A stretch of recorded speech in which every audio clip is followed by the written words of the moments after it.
The star pops out front and center.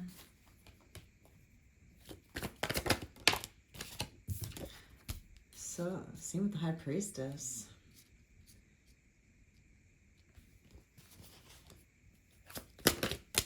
Wow, cards are popping today. We have the Page of Pentacles and the Knight of Swords.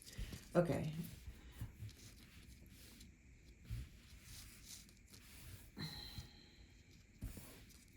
Looks like there's someone that's going to be coming in swiftly with an offer. They want to offer you something to start with, you know, something small. It's the page. It's a small start. But this Knight of Swords is rushing in with this small start. They look at you as someone that stands out. They look at you as someone that is also highly intuitive. You stand your ground. You're confident. You know how to read the room, and you also know how to delineate emotions from facts, I'm hearing. I don't, but you're highly attuned with your intuition, given the High Priestess here, and you know how to use it correctly, which makes you stand out to this person. Your confidence is something that isn't asked for. It's quiet confidence. It's something that just emanates from you. It's not something that you have to prove to the world. Some people like to prove to the world who they are. You know, it's something along the lines of, you know, telling people, I'm smart, I'm smart, I'm smart, without just being smart, you know, or I'm trustworthy, I'm trustworthy. You could trust me, without just being, you know, showing the actions of being trustworthy, if you know what I mean. So you don't have to say who you are. You just be who you are. And the world sees that. And that makes you stand out for some reason. So whoever is looking at you and looking to rush in, they want something with you. They like the specialness that you have.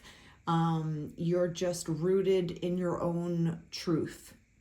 And you don't care how the world sees you. You're authentically you, right? You're balanced. You're not perfect, because no one is, but you know your strengths, you know your weaknesses, you're balanced.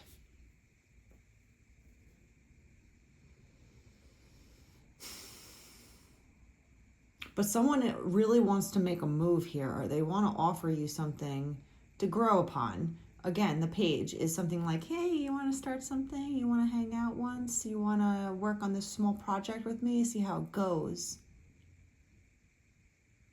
But they don't want to waste time offering you this. They kind of want to jump on the opportunity as soon as it comes, right? Maybe you just met somebody and they want to jump on that opportunity immediately.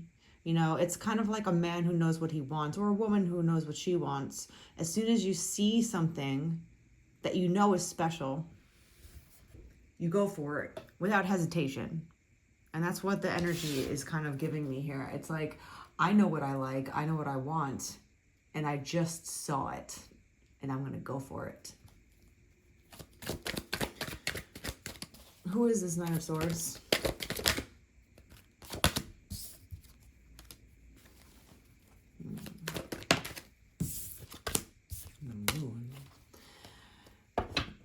There's a lot of intuition here with the Moon and the High Priestess. They're building by themselves. They have a lot of goals that they want to attain, and they know that they're working on it.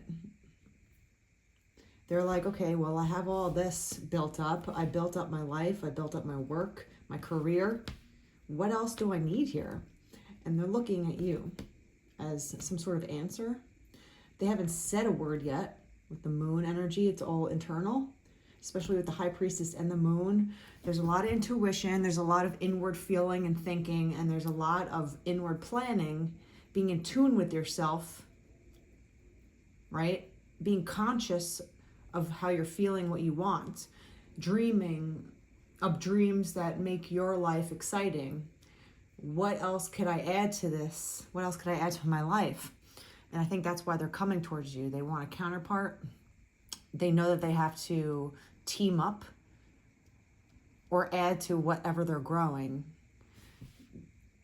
It hasn't been said yet, though. This is all internal. It's nothing that has been outwardly expressed yet. We also have the Knight of Wands. So this person is also attracted to you. They're attracted to you intellectually, and they're also attracted to you physically. And they're gonna make a move. These are two knights on their horses riding towards you, both with their wand and their sword in the air. They're kind of like, I'm coming. I have an answer to whatever I need. I know what I want. I know what I see, and this is what I want. I'm gonna explain this to you. You're part of somebody's plan.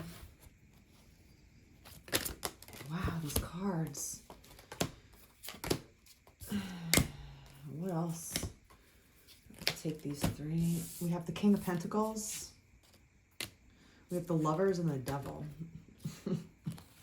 So this knight is looking at you as like an actual solid counterpart. They want to build with you, and they're kind of obsessed with figuring this out.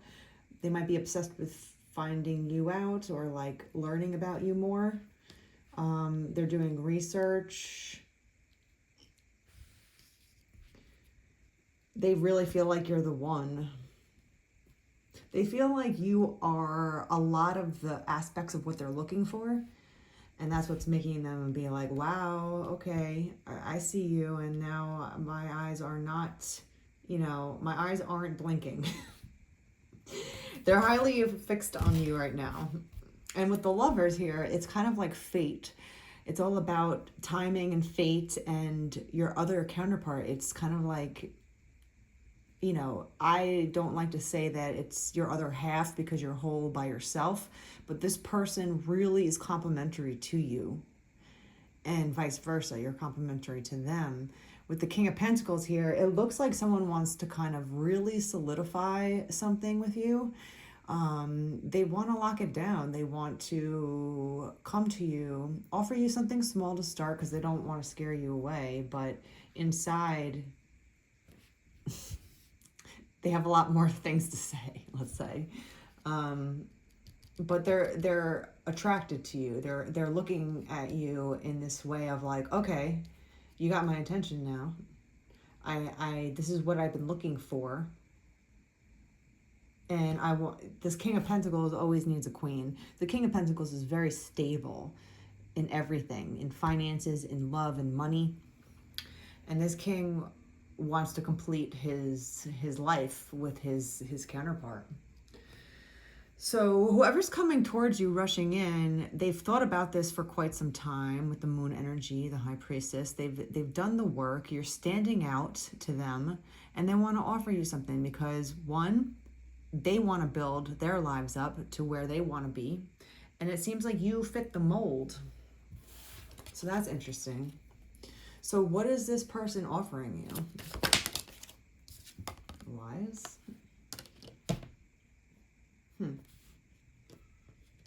Deceit. What else? What is this person offering you? Jesus. The Tower and Strength. Okay.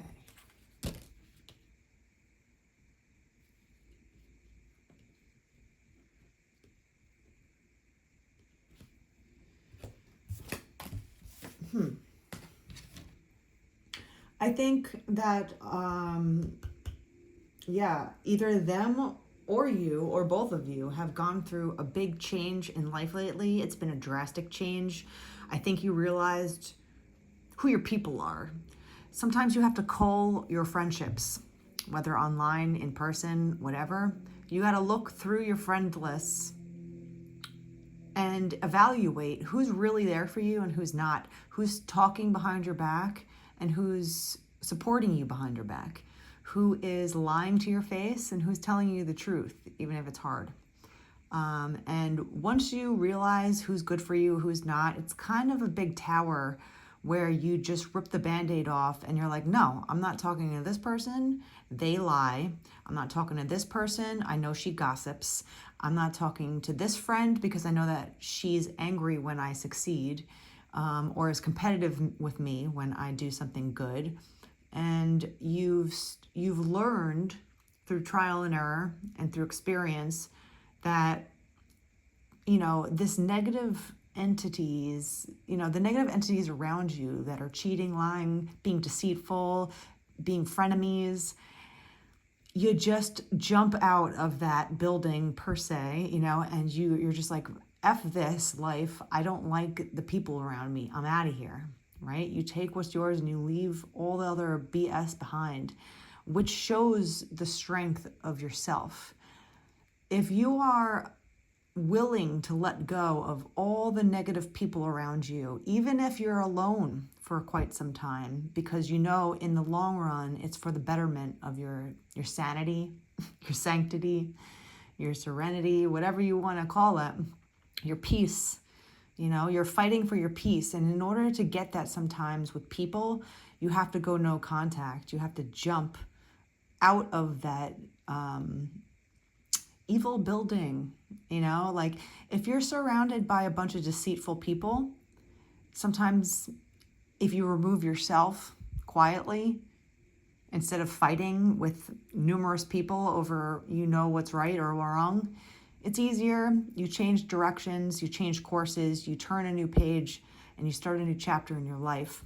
And that's what the tower is all about. It's about, a lot of people think that it's scary, and it is. Change is scary, but change is necessary if you want a different outcome. If you want to be surrounded by good people, you have to let go of the bad people.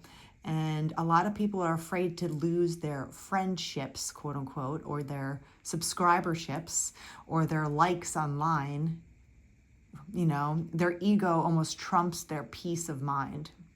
So you have to wonder who's really there for you and who's not. And I think that's what you both have been doing. You both have kind of gone through a tower moment of a huge change in life. You've turned the page, and you've developed the strength necessary to fight evil with gentleness. Now, that doesn't mean that you cower down.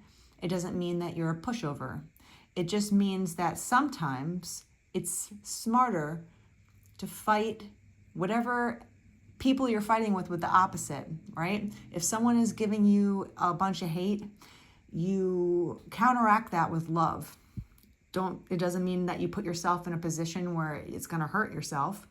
But when you counteract an opposing force with the opposite energy, it could be blinding to certain people because they want you to fight. They want you to fight back. They want you to get into the gossip, into the drama, into the toxicity of just picking apart people and nitpicking and gossiping and just being low energy.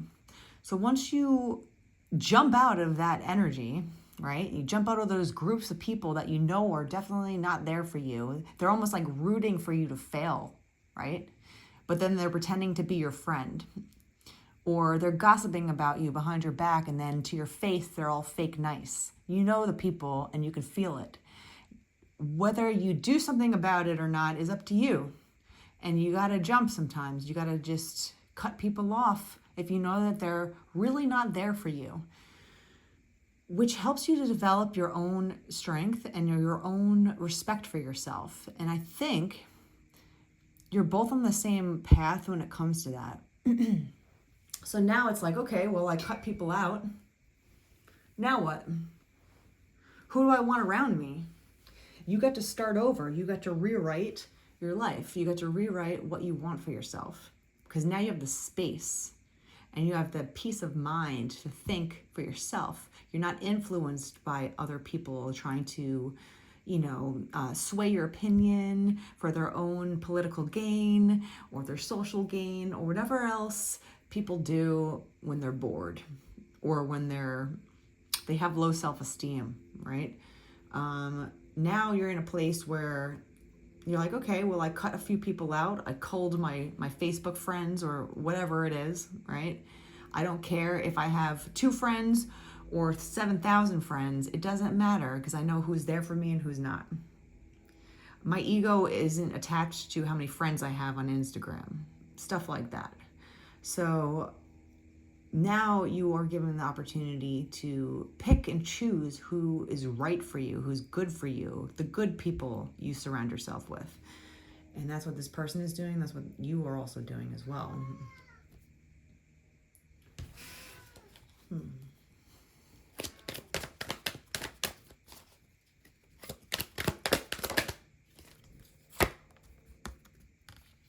Someone wants to grow with you and just have the life, right? This King of Pens wants his queen. He wants a queen roaming around at home, supporting him and the family, and as a friend, as a counterpart, as someone that could help.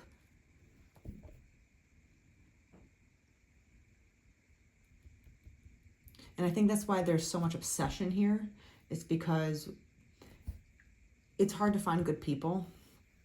It takes a long time. It doesn't just happen overnight.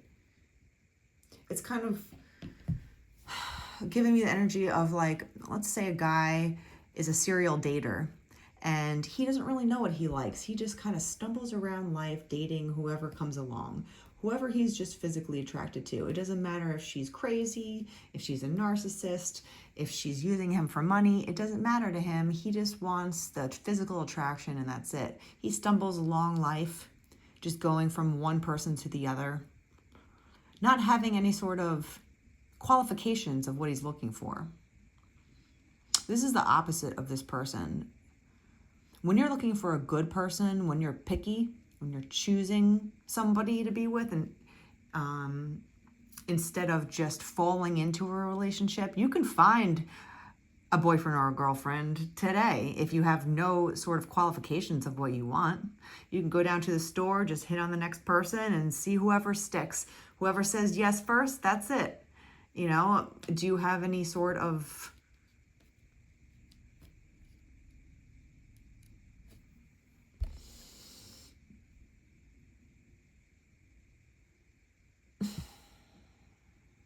standards? That's the word that I'm looking for here. It's about standards.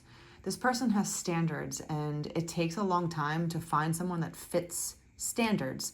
Now, this doesn't mean that you're impossible to be with. Like, you can't have the standards of being like, I want to marry a prince with $1 billion and he has to be a Scorpio and he has to like the color blue. Like, you can't be that picky.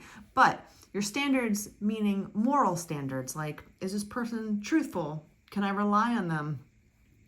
Are they trustworthy? Do they talk about me behind my back? Are they going to treat me well? Do they treat other people well? Are they polite to other people? Do they have a sense of compassion for all beings, animals, humans, nature?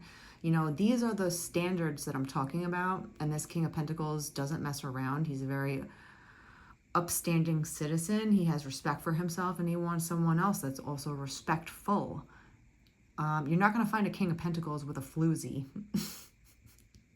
You know, he's not going to be, hanging out on the corner on Friday night, just waiting for someone to say yes to him, right? He's not going to look at someone easy and be like, let's just take her home for the night. He's not that kind of guy. He's looking for someone that's regal, who stands up for themselves, who has some sort of self-respect, and also has standards. And when you find someone that might meet your standards, it's exciting because it doesn't come around a lot. You know, if you met the love of your life every day, it kind of diminishes the magic that happens when you meet somebody that fits you. You know, you have to go through a lot of frogs to find your prince kind of feeling.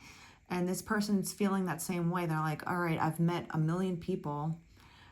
No one's really coming even close to the standards that I want. You know, I'm going to wait it out. And once they finally find somebody that fits a certain standard that they're looking for, they get really excited and obsessed because it doesn't come around a lot. And that's what this person is kind of, thinking in their head. They're like, okay, well, this is a new opportunity and I can't take my eyes off of them. They stand out to me. they fit my lifestyle, and I'm also attracted to them physically and intellectually right now. So there's an obsession here, and the lovers are here to say that this might be a really good match. They think so, at least.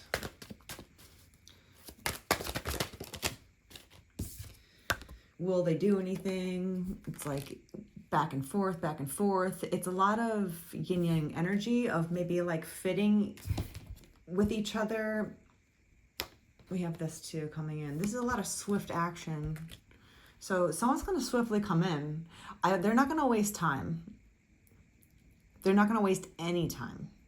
They like what they see, and they're just going to go for it because they know how long they've waited to find somebody finally that meets what they're looking for.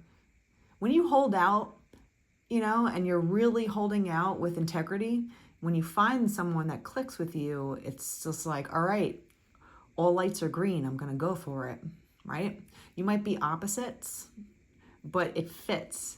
And there's a couple cards here that have an infinity symbol. We have the Strength card and the Two of Pentacles that both have infinities in them with the Lovers. So there's a strong connection here, and they see that, and they're not going to waste time. They're coming in on their horse fast. This is swift action. They're not going to dilly-dally, because they're really kind of obsessed with this. And I think good things are going to happen between this connection. So whatever connection's coming in is going to be a good one. They think so, at least. And they'll probably think so as well.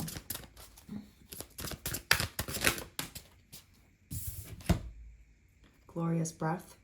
Inhale the wonder of life. Exhale and relax into the fullness of your true self. When you take some time for yourself, when you're taking even if you're day by day, right? If you're in a rush and you're in traffic and you're rushing and you have a lot of things on your schedule, if you just take 30 seconds to take a deep breath and exhale slowly and just reset your nervous system, it brings a lot of things into focus. So it's kind of just like you've taken a few long breaths to refocus yourself, to figure out who's right for you, who's not, to surround yourself with only good people as much as you can. You can't completely hide from narcissists and negative people, because there's a lot of them. But it's getting to the point where it's like when you take a deep breath and you exhale and you open your eyes again, the world is going to be completely different, because the tower has crumbled, and now you're building up again with a fresh new start. And it's beautiful energy, because you know who you are inside. You know what you want. You know what you want with other people. You know who's good for you, who's not. You know how to navigate that. And this person is also feeling that same way. So take a deep breath and realize how far you've come. Realize all the troubles that you've got through successfully, and you stood your ground. And that shows in your character, whether or not someone knows your full story or not. It shows in how you present yourself to the world.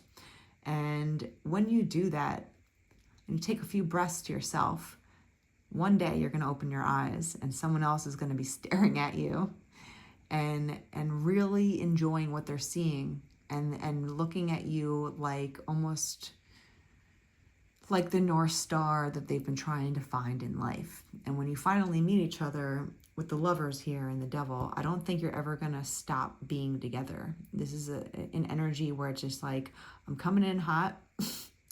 I know what I want, and this is it. And I don't think that you're really going to have any worries about this, because you're going to be in your true form. This person is also going to be in their true form. And when you connect, I don't think you're ever going to let go.